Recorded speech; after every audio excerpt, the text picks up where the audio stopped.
The way I started off with the site was with animation, because I'd made a lot of short films, but the pain of getting more than one person in a room, basically. That's the thing that always puts me off making films, is like, you just even on with a no budget kind of thing, is that you've got to have a consensus between two people, or and then if you want it, it's slightly more complicated.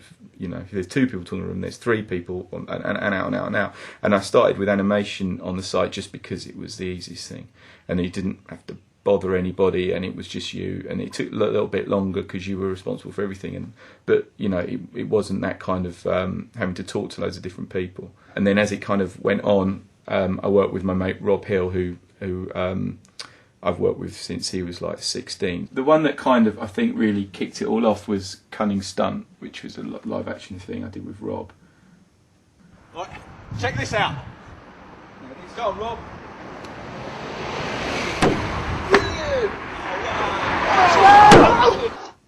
Now that is a kind of an idea I'd had for years, to do that with the stool, and because it's done with there's a stool there that Rob jumps on as he goes over the thing, and then I removed it quite badly. I think it was 2 hours from shooting it to get it compressed and on the web and out and doing all the post and stuff. So, and we went, well, that's all right. And then we showed it to his dad, and he went, Jesus Christ! And I went, well, that's my work, I'd found beta.com and was really amazed by it, and the way that it works with, it's like a message board where you can post stuff to, and you get like pictures and stuff, and photoshopped images and jokes and that, and you get immediate feedback from people. It was just like, I've never seen anything like that before, and I'm, because I'm a credible egotist and just really excited about instant feedback, so I just became obsessed by it and just started doing it all day long, every day, and just posting, thousands of posts.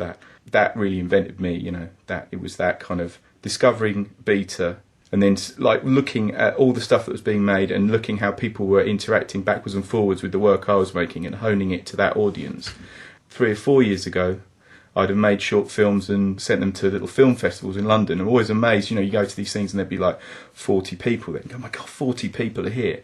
But then, in comparison to doing it online, where 40 people will come through in a minute, or some of the most popular stuff on the site, I think, looking at the stats, it was like we're getting 7,000 people through an hour, and that, it's just massive. It's a complete democratization of media. Internet is incredible. Once the website was became quite successful, other companies who were doing stuff commercially started to get in contact with me, and from there I started doing little bits of commercial work, and then that's just gathered pace. This, I guess, is the first thing that was where I had a bit of budget, and I started working with CG stuff for the first time, and it was a real eye-opener. This was for Atari. Here we are.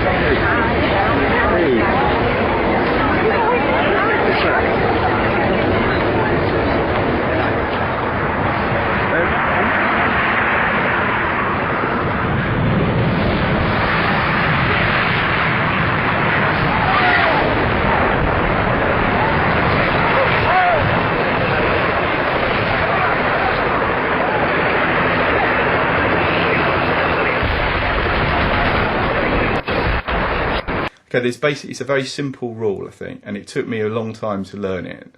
And all you have to do is you make work and you put it out there so people can see it, and if it's any good, then you get work. And that's all it is. It's no more than that, and that's what the web has done. Just making a site and just plopping it there and not telling anyone about it is as good as sticking it in a drawer, effectively. Take some time to have a look around the web and see where things like what you've done are being shown, and then have a look at the comparisons between the two, and are you fitting into those particular genres, or are you making anything that's saying more than that, I guess, and find your little space in the web to start with, and then start posting to those things and finding like-minded people and joining the communities. It's just the web's just a massive load of communities, and you need friends, basically, and that's the key to all this, to look at your stuff, and they will then send it on to other people, and then send it on to other people if it's any good.